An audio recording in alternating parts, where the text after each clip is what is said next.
Kutoka sura ya 17 mstari wa 5 na wa 6, Mungu anamwambia Musa mtumishi wake, anamwambia chukua hiyo fimbo ambao ilitumia kule kwenye mto Nile ukafanya miujiza katika mto Nile, ichukue hiyo fimbo, wakusanye watu, ukaupige ule mwamba, na mwamba utatoa maji. Wakati huu Mungu anamwambia Musa, walikuwa kule Horebu. Bwana Yesu asifiwe sana. Walikuwa wapi? Horebu. Akamwambia chukua fimbo, kaupige mwamba, mwamba wao utatoa maji na watu watakunywa maji yaliyo masafi. Lakini wakati mwingine walipopata uhitaji wa kunywa maji safi, uhitaji wa kupata maji matamu, wakiwa kule Kadesh, kwenye kitabu cha Hesabu sura 20 imeandika hapo, Hesabu sura 20 mstari wa 7 na 8. Akiwa Kadesh, Mungu anamwambia tena Musa, chukua tena fimbo yako uliotumia kwenye mto Naili, wakusanye tena watu, kauambie ule mwamba utoao maji, utakupa maji, utakunywa, utaishi. Mara ya kwanza alimwambia chukua fimbo wako, wakusanya watu, kaupige mwamba na fimbo yako, mwamba utatoa nini? Maji. Mara ya pili akamwambia chukua fimbo yako, kusanya watu, kauambie mwamba utoe maji, kaseme, kazungumze na mwamba. Mara ya kwanza kaupige mwamba. Tuko sawa sawa jamani wapendwa?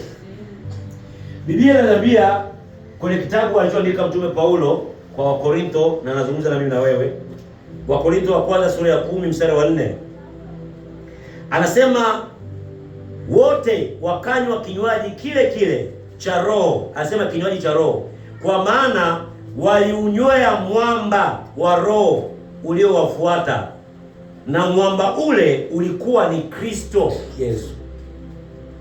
Anasema baba zenu katika wakati wa Musa waliunywea mwamba, walikunywa kinywaji cha roho, maji kutoka kwenye mwamba ambao ulikuwa ukiwafuata, na mwamba huo ulikuwa ni nani? Ni Kristo Yesu. Kwa hiyo Mungu alipomwambia kaupige mwamba, ilikuwa ni fumbo la kumwendea Kristo. Na mara ya pili akamwambia usipige, sasa hivi nenda tu ukaongee nao, ukazungumze nao, utakupa maji. Musa akaupiga mwamba mara ya pili. Mungu akamwambia kwa sababu hauniamini, kwa sababu shingo yako imekuwa ni ngumu, hauniamini, haufuati maelekezo yangu, hautaingia nchi ya ahadi. Utaiona kwa mbali, lakini utafanya nini? Hautaingia. Mwamba ule ulikuwa ni fumbo la nani? La Yesu Kristo. Kwa hiyo leo hii mtu akitaka kupata maji ya uzima lazima amwendee nani? Yesu Kristo. Yeye peke yake ndio mwamba. Mwamba ule ambao uliwapa maji wana wa Israeli katika Agano la Kale wakati wa Musa, ndio mwamba huu ambaye yoyote aliyo na kiu akimwendea unampa maji, unatoa vijito vya maji ya uzima ndani yake. Nisikilize vizuri. Yohana sura ya 7 mstari wa 37 hadi 39 anasema hata siku ya mwisho, siku ile kubwa ya sikukuu, Yesu akasimama akapaza sauti yake akisema, mtu akiona kiu na aje kwangu anywe. Aniaminiaye mimi, kama maandiko yalivyonena, mito ya maji yaliyo hai itatoka ndani yake. Alikuwa anazungumza maji ambaye ni Roho Mtakatifu.